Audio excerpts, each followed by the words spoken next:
Witamy Was bardzo serdecznie. Cześć. Dzisiaj zachodniopomorskie, witam Cię Emil. Tak, zachodniopomorskie, dokładnie powiat stargardzki. Okolice naszej Filii Święte. No, bardzo blisko jesteśmy, tak. Ile to jest? 10 km? No, 10 km, tak tutaj jechaliśmy niecałe te 10 minut. Blisko klient, u którego też dzisiaj robimy testy, u pana Janusza też bardzo blisko, bo w sumie Strachocin to jest kilometr od naszej filii.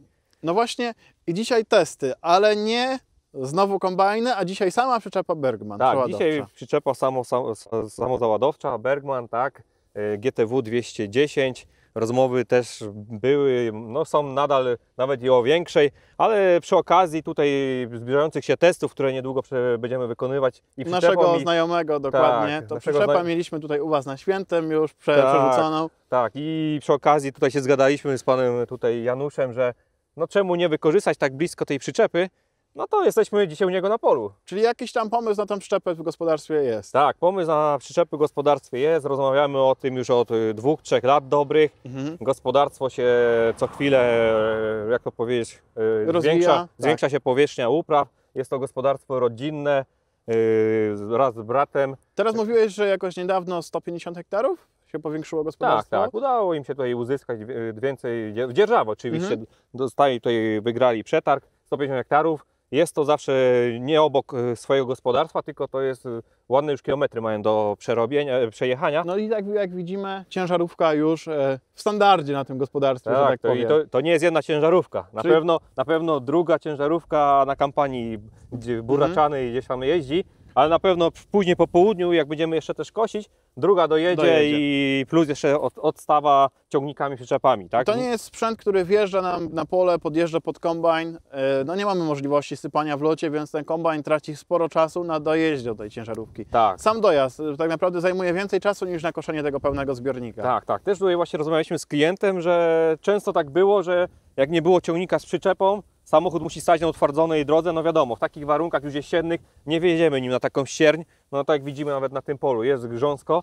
Musiał kombajn gdzieś w połowie pola, czy na końcu pełny, koguty się palą, pełny zbiornik, no musiał jechać przez całe pole, żeby wysypać. Tracimy czas. Tak. Paliwo przede wszystkim, koszty ogromne. Tak. Więc na przestrzeni lat, i to nie tylko w kukurydzy, ale też w zbożach, no te koszty paliwa są na tyle duże, że częściowo nam tak naprawdę pokryją jakieś tam raty na tą przyczepę, załóżmy, nie? Nie, no oczywiście, no to na pewno jest jakaś kalkulacja. Wiadomo, początkowy zakup może takiej przyczepy przeładunkowej gdzieś tam stosunkowo się wydaje duży, ale on już przy takim większym gospodarstwie, gdzie tu już rozmawiamy o gospodarstwie 500-700 hektarów, no to na spokojnie ta przyczepa szybko by nam się zwróciła, tak? Dokładnie. A i tutaj w międzyczasie rozmawiałem z rolnikiem, nawozy. O, nawóz. Właśnie też tutaj był temat nawozów. Też mnie się dopytywał, czy ten nawóz by mógł przewozić tą przyczepą, bo teraz wiadomo, jest możliwość kupienia, jak mamy swój transport, luzem nawozu, co jest taniej. Możemy to wysypać na magazyn, oczywiście swój, no i mówi, no po co teraz tak, odchodzi mu jeden pracownik, bo nie musi jechać ciągnik z nawozem, z workami, ładowarka i jeszcze rozsiewacz, tak? Jak najbardziej. Mówi, nasypiemy jeden ciągnik z Bergmanem, sobie by takim latał. Który w zupełności wystarczy. Wystarczy. No i też było pytanie tutaj od rolnika, czy ten Bergman może ten nawóz rozwozić, czy nam nie będzie po prostu kruszył tego nawozu, tak? Tak, dokładnie. Jak wiemy, Bergman nie ma problemu, może to przewozić, także... Nie kruszy. Druga sprawa, nasiona do siewnika. Tak. To też tutaj rolnik bardzo mocno rozważa na dostarczanie, więc przyczepa tak naprawdę nie wykorzystywana tylko w tym krótkim okresie żniwnym, ale i cała wiosna tak naprawdę miałaby robotę. Na pewno będzie miała teraz robotę. Na pewno by też się przydała, no nie wiem, w sytuacji gdzieś na rolnictwie, gdzieś z magazynu przewieźć do innego, nie wiem, silosu gdzieś. Przeładunki na przykład.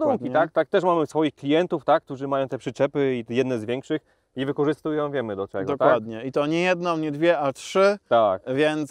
Więc no Bergman tak naprawdę, jeżeli ktoś już poczuje tej dobrej maszyny, to już tak naprawdę... Dlatego tu jesteśmy, bo jak mówię, rozmawialiśmy już tutaj wcześniej z panem Januszem o tej przyczepie. Jesteśmy tutaj na polu, żeby przekonał się, co widzimy. Jesteśmy po wysypaniu dopiero pierwszego zbiornika. Ale był uśmiech na twarzy. Już jest uśmiech na twarzy. Samo to, że właśnie tu podjeżdżamy na spokojnie pod twardo utwardzany teren, wysypaliśmy jeden zbiornik, zaraz drugi. I kombajn się nie zatrzymał w tym czasie, a tak naprawdę dopiero kończyłby wysyp pierwszego zbiornika na naczepę. Tak, a ciągle kombajn jest w ruchu, nie tracimy na tym czasu, zbiera dalej nasz plon, Pogoda też jest u nas taka no, mieszana. No Dzisiaj właśnie. jest słońce. Jak wygląda u Was tutaj termin zbioru kukurydzy?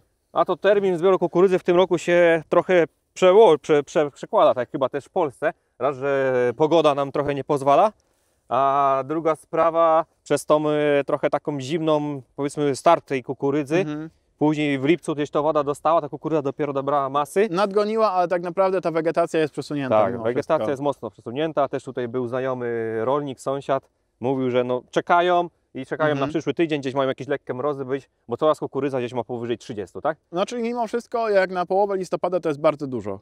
Jest bardzo dużo, tak. O wilgotność, jeżeli chodzi, tak? Tak, dokładnie. O wilgotność, no jest bardzo dużo. No już ona powinna mieć, mi się wydaje, te 24-26 lekko, tak? A wiemy, że no, w tym roku cena kukurydzy jaka jest, na skup zawieziemy, za każdy ten procent odejmowane są pieniążki. I w końcu wychodzi nam naprawdę ta stuwa mniej na tym to jest dużo, nie? Tak. Także dobrze by było, życzę też tutaj na tym polu, żeby sypało chociaż te 15 ton, O, no to ten rachunek jakiś nam by tutaj to wyszedł. bardzo tak? dobrze życzysz chyba pod to, żeby ta przyczepa jednak, Nie, no, jednak tu została. Liczymy tutaj wszyscy, że ta przyczepa faktycznie no, się urywają telefony. Dzwonią o przyczepy. No dzwoni, nawet na pokaz ten, co klient mamy jechać, to w przyszłym tygodniu pewnie ustalić szczegóły, tak? Tego wszystkiego, tego pokazu. Bo wiem, z tego co wiem, to jutro już tutaj w okolicy jakieś bardzo mocne deszcze mają się tak, pojawić. już dzisiaj nawet o 20 patrzyliśmy, że już lekko będzie przekropywać, a jutro od rana do 10 litrów, także przerwa dopiero w poniedziałek. Znowu nie byłoby szans wjechać w to pole. Nie. Wiemy teraz, że trochę deszczu, a mamy naprawdę jakby po jakiejś dużej ulewie. I to jest to, co mówiliśmy, że przyczepa przeładowcza tak naprawdę daje nam możliwość uzyskania tego czasu, który byśmy spędzili na dojazdach, na wysypywaniu, na postoju. Tak. To tak naprawdę jesteśmy w stanie przez ten czas nakosić prawie zbiornik. No, wykorzystamy to, że więcej zbierzemy z pola i co, zapominamy o tym, nie? Że mamy cokolwiek jeszcze na tym polu. No jednak na pewno tutaj by było, jest uciążliwe to, tym bardziej, że musimy dowieźć to do skupu zbóż, bo tutaj tego rolnik u siebie nie suszy, tylko odwozi. Ma chyba z dobre 20 km. Także no co, nasypią swój transport i resztę kombajn czeka, tak? No i mamy też właśnie to, co mówisz, taki ten mały bufor, bo to nie jest duża przyczepa, bo to jest tylko 21 metrów, ale mimo wszystko w trakcie, gdy nie ma tych ciężarówek, to mamy tą przyczepę, na którą możemy jeszcze kosić. No 21 metrów i też tutaj miłe zaskoczenie jest to, że no tej kukurydzy praktycznie te 18 na 20 ton potrafimy nasypać, tak? No mi się udało 19,5 tony gdzieś tam nasypać, ale to już taką mocną górką No i to jest najmniejsza przyczepa z Bermana tylko, tak? Dokładnie. Później mamy 300, 330, 430, to już maszyny trzyosiowe. To już jest potężne. Tutaj mamy zahaczony ciągnik o mocy 350 koni. Z tego co on jest tam troszeczkę podciągnięty. Tak, 7 John Deere'a, tak. Wcześniej jeździliśmy naszym Arbosem. Tutaj później będziemy jeździć Aupaxem 530 u naszego kolegi. Także 130 koni, a tutaj 350 koni. No jest ta różnica dosyć duża i to pokazuje, że ta przyczepa bardzo, bardzo lekko idzie w tym polu. Jest różnica, operator ciągnika też tutaj powiedział, że właśnie no, czuje, że no, fajnie ją się operuje. No, na pewno to, że tyle no, mocy jest do tej... Zapas mocy, on zapytał mnie przy pierwszym rozładunku, czy te klapy może otworzyć na maksa. Na maksa. I ja mówię, no w Arbosie też mi się zdarzało na maksa otwierać, nie? No to musiał otworzyć to na maksa, z automatu, więc tak? Ja myślę, że tutaj naprawdę ciągnik mamy aż przewymiarowany nad to. Tak. W zupełności z 330 też by sobie, myślę, poradził. Na pewno. To też był tutaj zamysł podłączyć, co za nami mamy fędzika tutaj, tak? Około 200 koni on ma. Też by na pewno sobie poradził, tak? Ale ten zapas mocy i gabaryt ciągnika, to szczególnie jakieś górki się pojawiają, to do sprawnego przemieszczania się nie zaszkodzi. Także ja myślę, że tutaj gdzieś sukcesywnie ten pokaz wyjdzie. Już widzimy, że są tutaj zadowoleni operator kombajnu, że może to w locie wysypać, czyli czas tego koszenia się skróci im tutaj, czyli tych hektarów w ciągu dnia zniknie może nie raz tyle, ale o 1/3. Na pewno. Szybciej będą mogli zrobić sobie na pewno te swoje dożynki kukurydziane. Tak. Dokładnie. Będziemy. Emilu, ale trwają też testy kombajnów, chińskich kombajnów. Jak tu u Ciebie w rejonie na to się klienci zaopatrują? Jak Ty się w ogóle na to zaopatrujesz? Nie, ogólnie jak była ta ciekawostka już tutaj, że nowinka, że będą te kombajny chińskie, no każdy czekał. W końcu je mamy, rozmowy trwają, jest bardzo dużo zapytań. Wiadomo, na rynku kombajnów jest bardzo mało już teraz producentów, którzy robią pod średnie, małe gospodarstwa kombajny. Szczególnie kombajny rotorowe. Szczególnie kombajny rotorowe. No i też z tym kombajnem rotorowym każdy mówił, że klawisz.